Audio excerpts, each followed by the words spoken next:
campagne de lancement d'adhésion au parti politique Ensemble pour le Gabon. Il est entendu, et vous le savez, mais il faut à chaque fois le répéter, nous vous invitons à mettre vos portables sous silencieux. Ce lancement, cette phase protocolaire va se dérouler en plusieurs phases. La première, ce sera la déclaration du président du parti politique Ensemble pour le Gabon. Les professionnels des médias vont être invités après la déclaration de monsieur Alain-Claude Bilibinzé, vont être invités à le suivre dans les jardins à l'extérieur pour la partie questions, petite interview. Vous pourrez donc lui poser des questions, vous entretenir avec lui, ce sera à l'extérieur. On prendra le temps pour le faire. Et la troisième phase, ce sera bien entendu pour les invités nombreux qui sont là, dans cette salle, seront accueillis par un certain nombre de collaborateurs et ensemble, enfin, du président. Ils vont accueillir les uns et les autres pour les adhésions. Donc, la partie déclaration dans cette salle, la partie adhésion dans cette salle, et la partie question, ce sera à l'extérieur, dans les jardins. Je vous demande d'accueillir à présent le président d'Ensemble pour le Gabon. Bonjour mesdames et messieurs, je vous remercie d'être présents et d'avoir patienté. Nous sommes réunis cet après-midi, mesdames et messieurs, afin de procéder à la phase protocolaire du lancement des adhésions pour le compte du parti Ensemble pour le Gabon, EPG. Fondé entre des personnes physiques et morales qui ont porté nos idéaux pendant la dernière élection présidentielle, Ensemble pour le Gabon affirme solennellement son attachement aux droits de l'homme et aux libertés fondamentales, tel qu'il résulte de la Déclaration universelle des droits de l'homme et du citoyen de 1789 et de la Déclaration universelle des droits de l'homme de 1948, consacrée par la Charte africaine des droits de l'homme et des peuples de 1981 et repris par la Charte nationale des libertés de 1990. De ce fait, chers compatriotes, Ensemble pour le Gabon s'engage à lutter pour l'instauration dans notre pays d'une véritable démocratie pluraliste, assumant ainsi l'héritage politique de la Conférence nationale de 1990 et des luttes politiques y ayant conduit. De même, Ensemble pour le Gabon s'engage à œuvrer à l'alternance politique fondée sur des moyens démocratiques et légaux, à militer pour l'instauration d'un véritable état de droit, à militer pour la protection des droits de l'homme tels que rappelés plus haut et la protection de l'environnement. Ensemble pour le Gabon se fixe pour ligne politique et idéologique un corpus qui pourrait ainsi être résumé. Le libéralisme économique pour promouvoir l'entreprise, créer des richesses, mais avec une forte orientation sociale. Le partage équitable des ressources du pays. La promotion d'une économie solide et diversifiée. La promotion de la culture gabonaise et du sport comme facteur de bien-être, mais aussi comme soft power. La promotion de la démocratie et des libertés. La stabilité des institutions. L'état de droit. La bonne gouvernance et la lutte contre la corruption. La moralisation de la vie publique. Le maintien des équilibres ethno-linguistiques de notre pays. la prise en compte et la protection des minorités, la promotion de la décentralisation, la consolidation de l'unité nationale dans le respect du pluralisme d'opinion et de la liberté de croyance, la promotion de la paix et de la stabilité nationale, régionale et mondiale, la promotion de l'intégration sous-régionale et l'unité africaine. Ces éléments, mes chers compatriotes, non exhaustifs, font partie de notre corpus idéologique et justifient pleinement notre positionnement dans une opposition ferme et résolue au pouvoir actuel qui, à l'évidence, navigue à contre-courant des idéaux défendus par nos devanciers depuis 1990. Ensemble pour le Gabon, mes chers compatriotes, a pour emblème un anneau tricolore composé de 9 compatriotes représentant les 9 provinces de notre pays, les 3 couleurs vert, jaune et bleu, représentant bien sûr le drapeau gabonais. À l'intérieur du cercle, qui ainsi constitué, se trouve la carte du Gabon. Le cercle symbolise la perfection, la plénitude, mais aussi la protection que nous accordons au Gabon, aux Gabonaises et aux Gabonais, comme notre bien commun le plus précieux, notre bien commun le plus sacré. Pour ce qui est de la devise, elle est composée d'un triptyque: liberté, équité, solidarité. Parce que nous croyons en la liberté comme principe et vertu cardinale. Parce que nous sommes convaincus que le génie créateur gabonais doit être libéré. Nous avons la liberté comme boussole et comme principe numéro 1. Liberté d'expression, liberté d'opinion, liberté d'association, mais aussi liberté d'entreprendre afin de parvenir à un progrès, tant individuel que collectif. L'équité, parce qu'il nous paraît essentiel que le Gabon garantisse à ses enfants les mêmes chances de réussite d'une part, et d'autre part, qu'il assure à chacun le minimum vital en rapport avec les ressources dont dispose le pays. La solidarité, car elle est un principe sacré de nos cultures et traditions. Solidarité envers les plus fragiles, les plus jeunes, les chômeurs, mais aussi les personnes âgées, sans revenus, car faisant partie intégrante de la société gabonaise. Mes chers compatriotes, en procédant ce jour à la phase protocolaire de la campagne d'adhésion à Ensemble pour le Gabon, nous n'ignorons rien du contexte dans lequel nous nous situons. Un contexte marqué par des coups de boutoir incessants, la volonté de l'exécutif d'anéantir l'héritage politique et démocratique de la Conférence nationale de 1990. Depuis le dialogue factice d'Agongé, jusqu'à l'adoption de la loi sur les partis politiques, en passant par la nouvelle constitution et le code électoral, l'exécutif s'emploie à détricoter méthodiquement les acquis démocratiques et à instaurer, par la peur, les intimidations, le clientélisme, un régime à pensée unique. La restauration tant vantée, tant promise, a fini par révéler son vrai visage, le retour vers la pensée unique, l'instauration insidieuse d'un parti unique qui en est le corollaire. Ce pouvoir, mes chers compatriotes, est une menace pour notre démocratie. Il est une menace pour l'équilibre et la vitalité de nos institutions. Il est une menace pour la République.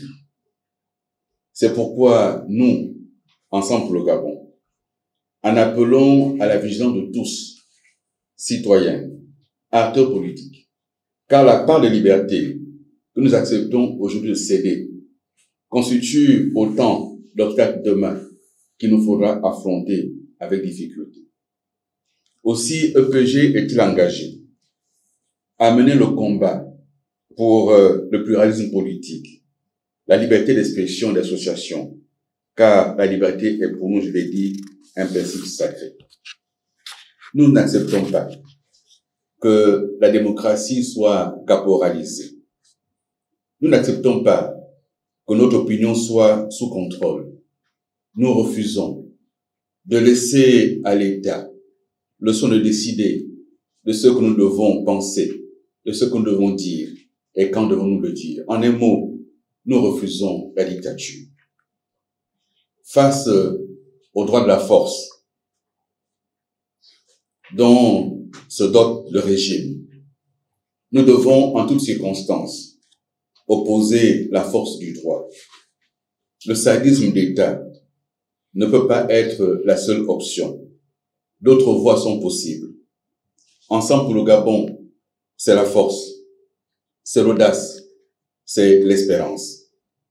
Non pas la force physique ou militaire, mais la force de conviction, la force morale, la force mentale, la force de continuer à y croire et à avancer, malgré les intimidations et les menaces, malgré les obstacles. La force de continuer à promouvoir la liberté et la démocratie. Ensemble pour le Gabon, c'est aussi l'audace. L'audace de se lever quand d'autres préfèrent se coucher. L'audace de tenir debout quand pour l'heure, il semble utile de faire allégeance. L'audace de refuser que l'injustice devienne la norme et que la loi du plus fort s'impose à tous.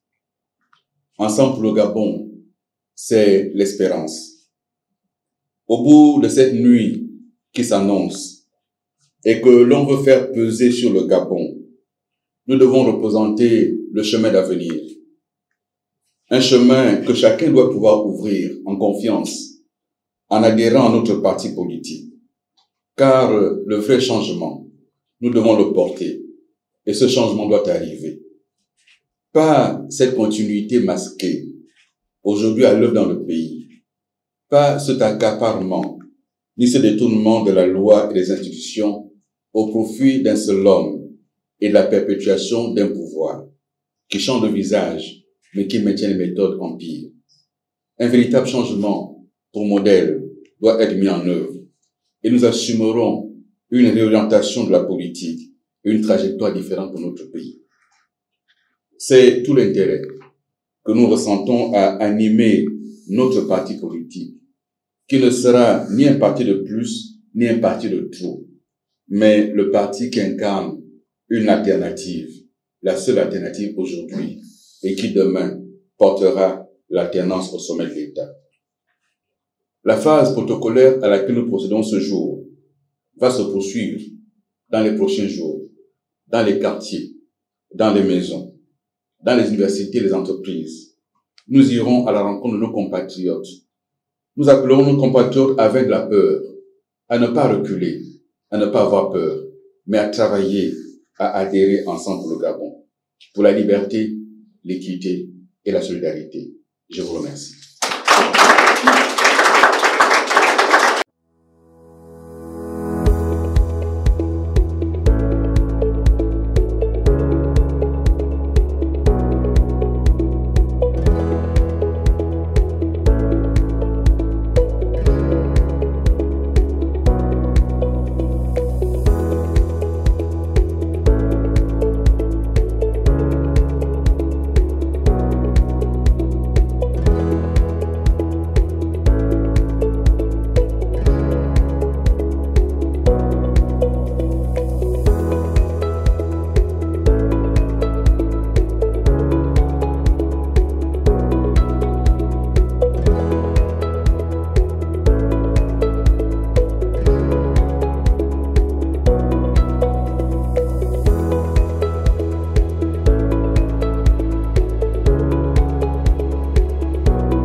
le siège dont nous disposions à London était le siège de la plateforme Ensemble pour le Gabon, qui était donc composé d'un certain nombre d'acteurs politiques, de partis politiques, d'associations, et qui avait porté aussi bien pour le référendum que pour la présidentielle nos choix et notre voix. Nous sommes maintenant dans le cadre d'un parti politique. Certaines des formations que vous avez accompagnées sont encore en train de réfléchir, d'autres préfèrent ne pas faire partie du parti actuellement, et donc nous sommes en train de nous structurer différemment, mais l'urgence commandant de démarrer les adhésions et de préparer le prochain législatif, on l'a démarré aujourd'hui. Voilà. S'agissant des conditions à remplir, nous contestons naturellement cette caporalisation de la démocratie. Nous sommes, nous, pour une liberté totale d'opinion, sous réserve du respect de la loi et de l'ordre public notamment. Nous pensons, nous, que l'élection doit être le seul régulateur de la démocratie et que seule l'élection décide de ceux qui sont élus au Parlement ou dans les collectivités locales ou pas. Et qu'il ne revient pas à l'État de donner un acte de naissance à un parti et de donner un acte de décès à un parti. Ça ne c'est pas l'État de le faire, mais puisqu'une loi existe et que nous ne souhaitons pas du tout laisser le champ libre à ceux qui sont aujourd'hui aux commandes, nous allons nous battre pour recueillir les 12 000 adhérents et plus. Il y a officiellement plus de 900 000 électeurs. L'électeur, c'est donc celui qui est à la fois en âge de voter et qui dispose d'un numéro d'identifiant unique, personnel. Ça veut dire que sur les 900 000 électeurs, nous pouvons quand même aller chercher 12 000 adhérents ou un peu plus. Nous pouvons le faire. L'autre difficulté en réalité, c'est que chacun a bien compris qu'on veut caporaliser la démocratie, qu'on veut influencer négativement les adhésions des Gabonais, parce que les uns et les autres peuvent avoir peur d'adhérer à un parti politique d'opposition, surtout en fournissant un NIP, mais nous allons convaincre les uns et les autres, et nous le ferons. Et si demain on n'y parvient pas, on constatera qu'on n'y est pas parvenu, et que ceux qui veulent rester seuls resteront seuls. Mais on ne peut pas dissoudre l'être humain que je suis. J'ai été candidat à l'élection présidentielle comme indépendant. Demain, il peut y avoir 1000 candidats indépendants. On ne peut pas empêcher qu'un citoyen exprime ses opinions. C'est là qu'il se trompe. On ne peut pas caporaliser. C'est pas l'armée. Le pays est ouvert. Et donc, il se trompe totalement, mais on va aller rechercher les adhésions. Je l'ai indiqué d'abord, lorsqu'on dit campagne d'adhésion, nous n'irons pas faire des foires au marché. Nous irons rencontrer les citoyens gabonais dans leur maison, déjà ceux qui sont ici, dans leur entourage, dans leur environnement, et ensuite on descendra dans les quartiers, convaincre les Gabonaises et les Gabonais de l'intérêt de participer à l'aventure que nous avons commencé d'adhérer ensemble pour le Gabon. Je n'ai pas dit qu'ensemble pour le Gabon est la principale force. J'ai dit que moi, au niveau d'ensemble pour le Gabon, avec ceux qui constituent cette équipe-là, nous nous positionnons comme une force d'opposition, une force ferme d'opposition, et nous ne sommes pas dans la compromission. Et donc, nous verrons bien ce que ça va donner. Mais moi, j'aimerais quand même poser la question de tous ces partis politiques qui sont allés à l'élection présidentielle en soutien à leur bourreau aujourd'hui. Parce que c'est bien beau aujourd'hui de se plaindre des conditions. Ils sont allés à cette élection pour soutenir quelqu'un qui aujourd'hui est en train de montrer la brutalité de son exercice de pouvoir, en faisant en sorte que Manu Militari, soit ils adhèrent à sa formation, ou alors ils disparaissent. Ce serait intéressant de savoir ce qu'ils pensent aujourd'hui d'avoir soutenu une telle candidature. Et aussi, quel genre de parlement avons-nous quand un parlement doit restreindre les libertés? Le principe d'un parlement, c'est l'ouverture des libertés, c'est la démocratie. Là, ce que vous avez vu dans cette loi sur les partis politiques, c'est qu'un comité a été mis en place qui a revu à la baisse un certain nombre d'indications et que le Parlement a revu à la hausse pour continuer à restreindre les libertés. C'est un drôle de Parlement. Celui qui fonde un parti politique adhère à un parti politique. Et la loi est claire, il ne doit pas fonder un parti. Mais il le fera, il fondera un parti. Parce qu'il ne respecte pas la loi, il violera la loi. Et là, pour cette fois-ci, pour ne pas donner l'impression d'avoir violé la loi, il a donc vu avec quelques-uns de ses copains pour saisir la Cour constitutionnelle où il y a son frère. Et comme ça, la décision de la Cour constitutionnelle dira qu'il a le droit de créer un parti et on tue le débat. Voilà, donc les ont manœuvrés. Vous voyez des soutiens au président qui saisissent la Cour pour que la Cour se prononce. Et donc, c'est une manière de contourner, de tuer le débat. Mais il violera la loi. La loi est claire, il ne devrait pas créer ce parti.